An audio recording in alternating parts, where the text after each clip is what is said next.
What's up? What's going on? Hide and read. I'm back. You're back. You're here for the first time. We're going to talk about some books. Here we go. Picked up some books that kind of align with my new reading goals for 2026. And my two reading goals are one, take my reading more seriously. So cut back a little bit on the junk food that I've been reading, and also read more nonfiction. Not too much, but a little bit more.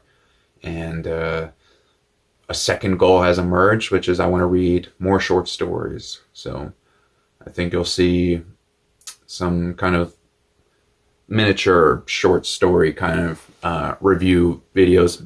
Maybe I'll get to like one a month or so. But I have a bunch of short story anthologies. Maybe we'll go over them in a different video.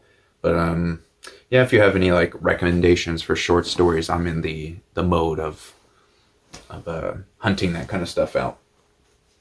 And getting right into that, I picked up Don't Look Now, Daphne du Maurier. She's an English author. She's like born to like famous actors. I don't know if they were stage actors or involved in movies or whatever, but yeah, I wanted to read more short stories. Her short stories aren't exactly horror, but there's like something wrong in all the stories basically, and it's like they're like unsettling, I would say. Yeah, I picked this up and just started flying through it, and I took a bit of a break just because I wanted to last. I want to read other stuff as well. But that's the whole idea with the short stories, is that I think this is probably a good way to keep my like enthusiasm, my appetite up for reading. But anyway, kind of segue into the next book. This author, Daphne du Maurier, she wrote a short story called The Birds, which you're familiar with. I just know that you are because you know all about Alfred Hitchcock and his movie The Birds. That's the inspiration for the film, the short story The Birds, which was pretty good. I liked it a lot, and I was like, okay, let's maybe look at some Hitchcock stuff, because I'm gonna be doing short stories anyway. So I picked this up from the library. I think I could just download this onto my PS3 and watch them at my leisure, but they had like 3 or 4 seasons of this, so that'll keep me entertained. And this year, it's a bizarre goal. I know, I get it, but I want to watch more television kind of stuff, like more programming, I guess, because I don't do that, and I feel like I would just be a little bit more at ease with myself and everything if I just kind of had like a period of an hour or two, every couple of days, just kind of relaxing and viewing something, because everything that I do is like very interactive. Like I'm either playing a video game, reading, playing guitar, exercise. Like I just kind of need something to shut off a little bit, which I noticed the other day because I started watching Gone with the Wind, and about an hour into it, I realized I was like actually relaxing. I know, crazy. I'm a bum. I should be good at relaxing. I don't understand why it's so hard for me to do, but it's true. While I was at one more Hitchcock thing. I guess we could just run through all the short story stuff. I picked this up. I've been trading in some books as usual, just really narrowing down my personal library, and then trying to figure out what kind of books do I want to keep around, because I'm trying to reduce the amount, like my physical kind of space, my footprint, like what I need just for one man, basically. And most of my accumulation is books. So yeah, I've done pretty good. I would say I've reduced my personal collection, man, well over 50%. Well over 50%. Like 75. And I'm still going. And now it's kind of at the part where it's hurting. The reason why I had so many books is because I thought I was going to open a bookstore. So for like a year and a half, 2 years, I was sourcing books that I thought were interesting and people would want to read and would look good in a store and sell and are desirable. But yeah, once I got rid of all that, then came things I was personally attached to. And so that's what we're going through now. But, you know, you can always find new things. And like I said, I was at the library today. It's full of books. We're going to rant. I got to ask you guys something about the library later, but ranting. Alfred Hitchcock, Best of Mystery. This has 63 short stories that were all featured, I believe. Let me just double check that all these were in Alfred Hitchcock's Mystery Magazine. So, and some of those Mystery Magazine stories made it to that TV series that I showed you earlier. So, yeah, there we go. Nice big chunker. Read that at my leisure. I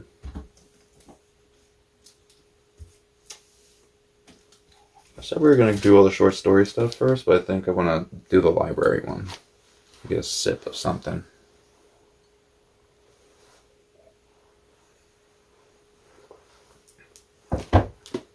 So this is the other book I picked up. This isn't like a main goal of mine for the year, but I do want to read more books that I don't own, and that when I'm done reading them, I won't own them. And what's better for that than the library? So I'm looking to read books and give them away, or trade them in, or return them to the library, just to kind of get over the like possession feeling of books.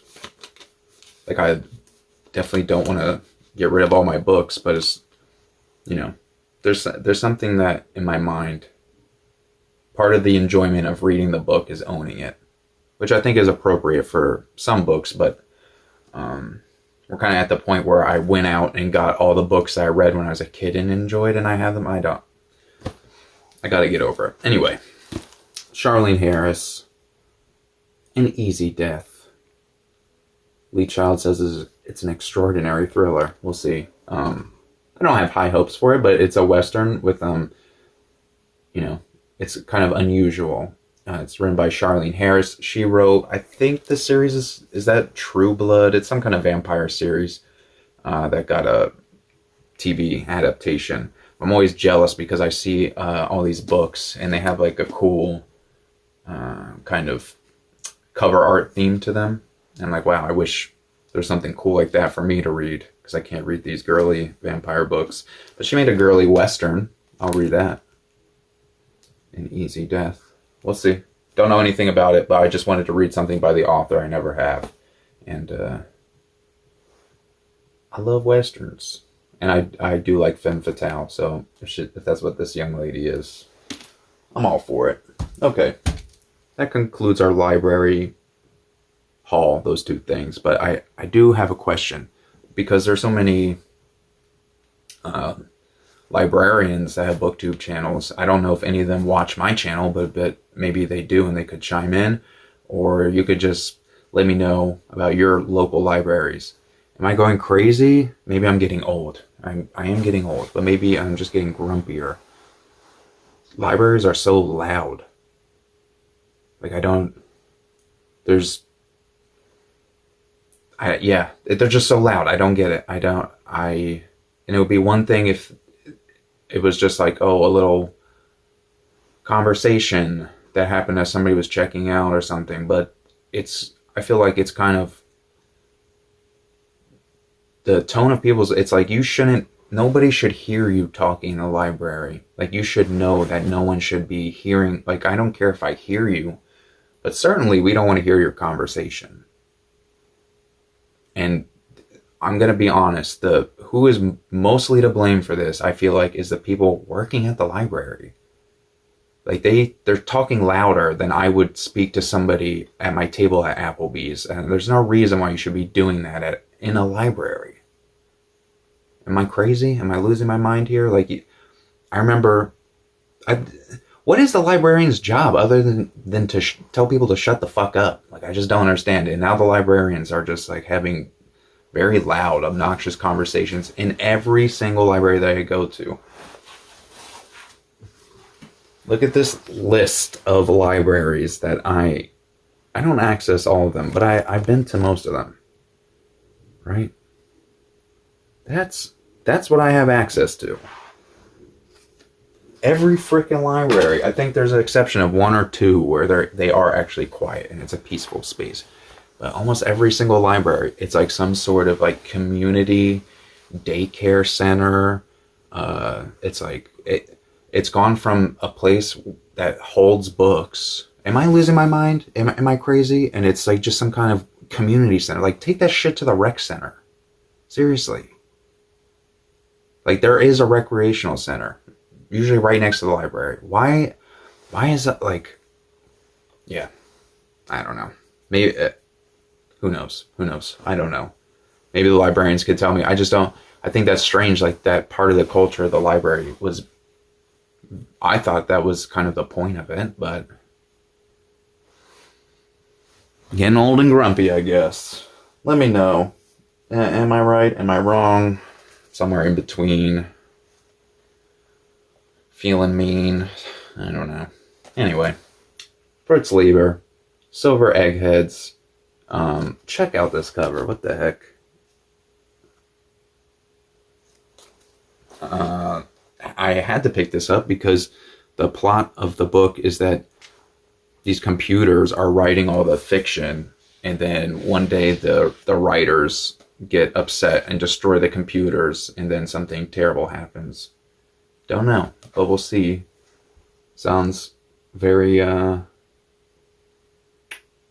pertinent to the time, so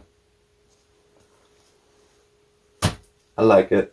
I like the idea of it. We'll see the execution. And then so I'm reading Amber Chronicles. I'm 2 books in, and I like it. I'm sympathetic to the whole thing. Like, I want to enjoy it, but I'm not enjoying it as much as I would like to. And so instead of keep pushing forward, I know that I want to read more from the author, so I picked something else up. This is Roger Zelazny, Robert Sheckley. I don't know how they split this up, but Bring Me the Head of Prince Charming. And the plot for this is so cool. So basically, at the end of like all the eras, like Renaissance, Middle Ages, what have you, angels and demons have a battle to see who's going to influence the next era. So they're at the end of the Dark Ages, going into the Renaissance, and we're gonna find out who wins, the demons or the angels. I just think that's such a cool idea, especially if you're into cyclical history. So yeah, I'll probably read that before I continue on in the Chronicles of Amber. Butcher's Crossing, John Williams.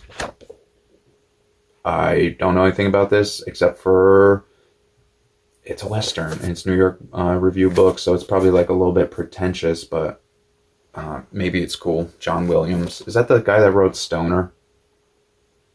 I don't know. And honestly, I don't want to know because I think it would affect my opinion of the book. But basically, they go out west and kill a whole mess ton of buffalo. I don't know. We'll see. How about some nonfiction? Conquest of New Spain. So this is like a journal of the Spanish traveling up through, I'm assuming, Central America, or maybe south through Central into Mexico, North America. I'm not sure yet, but I know this is before the American expedition. Was that De Soto? So now I have like going from like up into Mexico, and then from Mexico, Texas, and then the U.S., like the first explorations into the U.S. So that's cool. I'll be able to put it all together.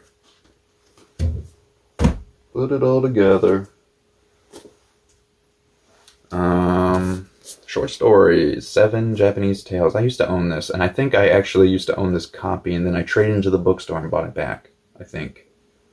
Not sure. Yeah. Tanizaki Junchiro. If I remember correctly, he kind of writes similar to Dostoevsky. So, Seven Japanese Tales.